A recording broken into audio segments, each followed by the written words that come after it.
and welcome. I made it to CES 2025, and there is so much amazing tech that I can't wait to show you. We have a lot to see, so sit back, relax, and let's check it out. Today we're looking for everything that's good and not so good at the 2025 CES show in Las Vegas. Can I check your backpack? Yeah. Do you have a laptop in there or something? No. Just probably your camera. Let me just double check. Yeah. Open the zippers for me. Okay, you're fine. You're fine. Have a great day. You too, thank you. I'm starting off today in West Hall, where I found this totally crazy looking concept car. This crazy looking concept car is a little backwards. Yeah, this car doesn't have a traditional gear set like a normal car would. Instead, the wheels are the motors. Yeah. All right, so there are two basic things. So it's a design study. It's called a Hyper GT. It's kind of like a pickup truck supercar. Okay. Okay, so what makes it possible is there's all these features inside of how it is, but it would not be able to have such a design if it did not have the powertrain, so it's electric. Gotcha. Motors inside the wheels. Okay. So in each of the wheels there's an electric motor Okay. that is designed by Elafe. Okay. And the total horsepower is 2,000 horsepower. It's kind of like putting a ring in between the brake disc and the rim. So if you look at it from this side, you see how it fits. So there's a huge brake. Then this is the actual motor. It's like this kind of a 1.5 inch ring. Okay. All around, and this is just a normal attachment points for the suspension. So this is the knuckle. And here's where a suspension would come in. Okay, is there radial flux motor, do you know? Radial. We have the highest continuous power density, and also very high torque density. So this one in particular can deliver 2,500 Newton meters and 300 kilowatts peak power. So it can go 320 miles an hour, car 450 kilometers per hour, and that's a front wheel motor. And once you have them in each of the wheels, you can also control the vehicle dynamics, how it shifts weight. You can move it in all dimensions just by having passive suspension, so no active support. So the motors themselves are an actuator, and then they take advantage of the suspension geometry. You see the car is moving up and down? Mm-hmm. So we do that only by controlling the wheels. There's no active suspension or anything there. You can move it in all directions, and you can do it while driving, so which means if you're doing a slalom thing, you can mitigate the roll of the car actively. If you're going into a bend, you can prepare the car to make it more comfortable. Sure. Or to go faster with the bend, because you control better the vehicle dynamics. So Are you going to do a limited production run on them, or is it just kind of a concept? So this is just one of a kind. Okay.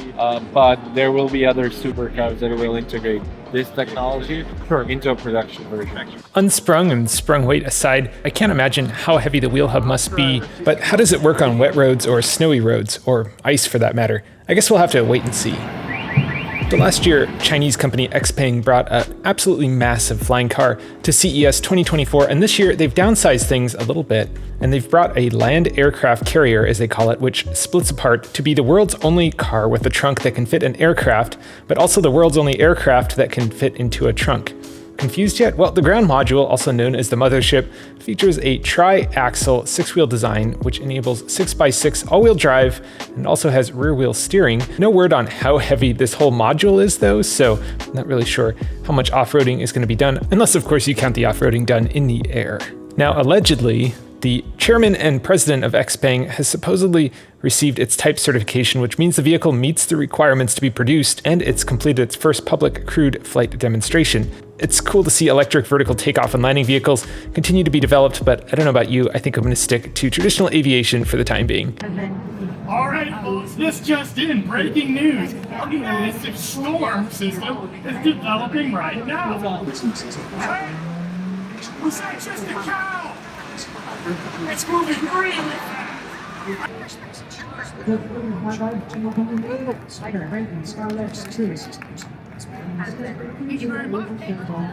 You know how every year there's a big trend at CES? Well, this year it's definitely AI. Everybody's putting AI into everything. But let me show you one AI feature that actually got me excited. Check this out. Hisense has created something pretty incredible with their new TV audio system.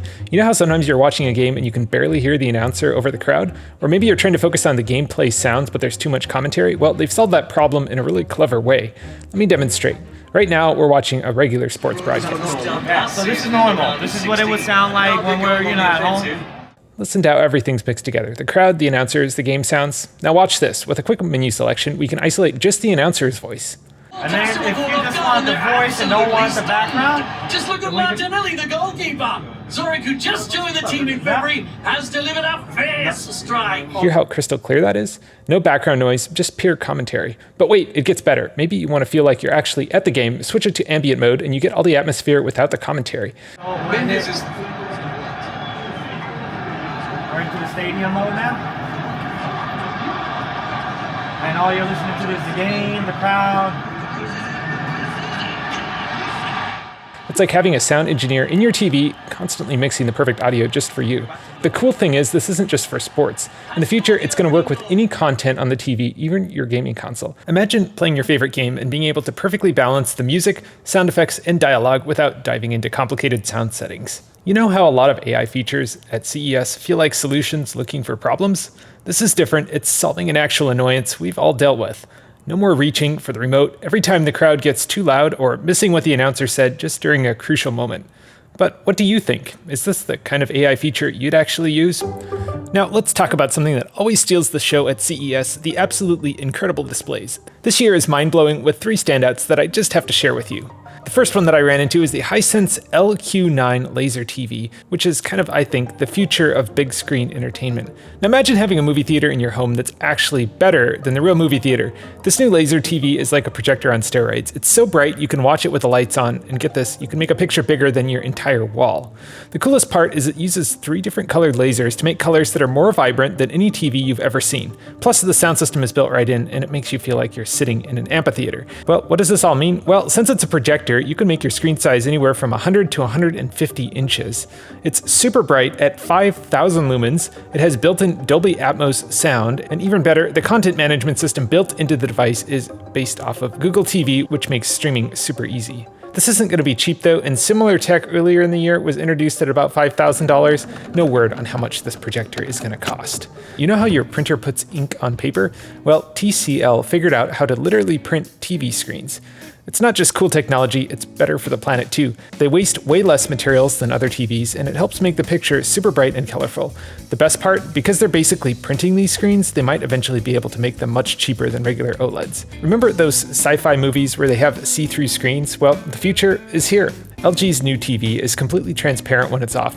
You can literally see through it like a window.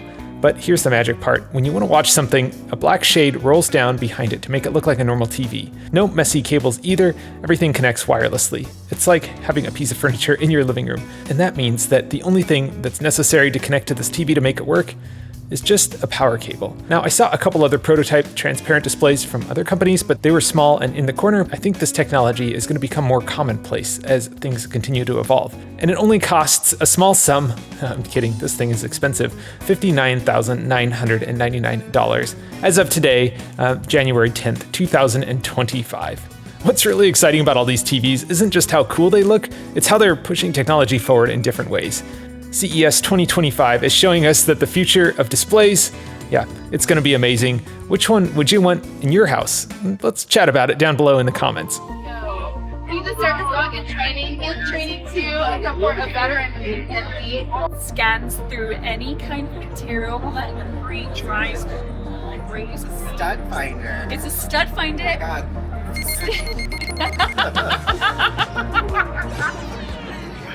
Stud finder. It is, with an empty battery. The biggest standout from the Bosch booth is new smart home tech that's compatible with the Matter open standards, and it should be all available in 2025. So obviously big TVs are a huge thing at CES, but I found this super cool tiny little projector that was tucked away in a small little booth, advertised as the world's first trifold projector with 24 watts of PD fast charging. And I always say the best camera you can have is the one that you have on you. Well, maybe the best projector you can have is the one that's on you.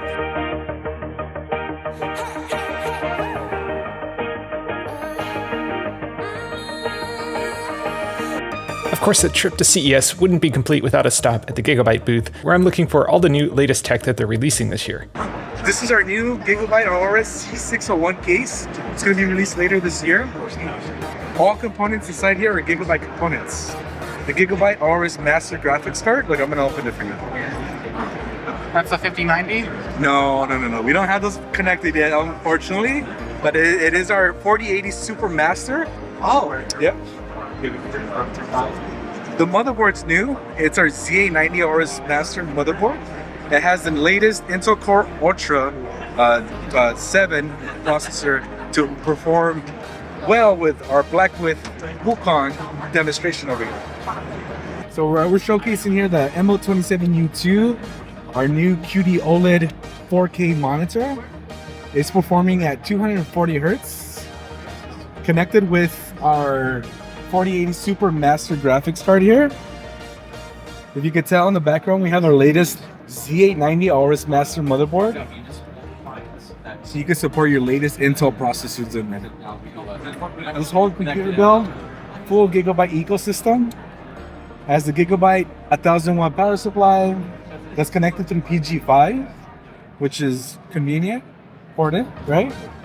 And then also this chassis is our new case that's going to release later this year, the Gigabyte C601. Of course, it wouldn't be Gigabyte without a whole bunch of new GPUs. In fact, they released 30 new GPU models at CES 2025. Of course, the standouts were the 5090 cards of the new NVIDIA 5000 series GPUs, including water blocks and water cooling options. Now, no official word on when these are going to be available, but I would guess it's soon, as these look to be fairly complete prototypes on display at CES.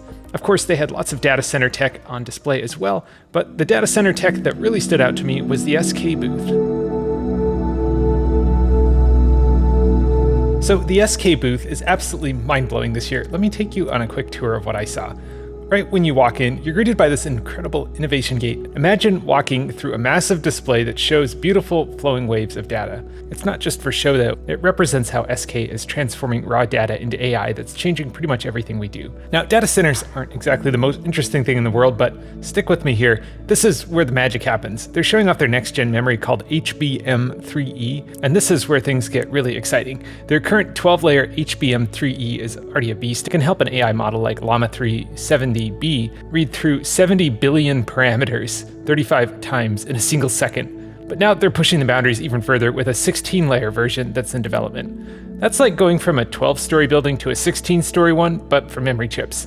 This new version will pack a whopping 48 gigabytes of memory, giving AI systems an even bigger brain upgrade.